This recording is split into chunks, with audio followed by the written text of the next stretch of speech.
संघर्ष 2 भोजपुरी इंडस्ट्री की एक मच अवेटेड फिल्म जो कि रिलीज होने वाली बॉक्स ऑफिस पे। और आज की वीडियो में हम बात करेंगे संघर्ष 2 की रिलीज डेट, बजट और स्टार कास्ट के बारे में।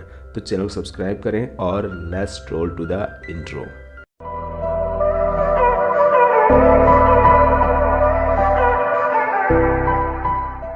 संघर्ष 2 अपकमिंग भोजपुरी फिल्म है। फिल्म को प्रोड्यूस किया है रत्नाकर कुमार और कुलदीप श्रीवास्तव ने और इस फिल्म को डायरेक्ट किया है पराग पाटिल ने।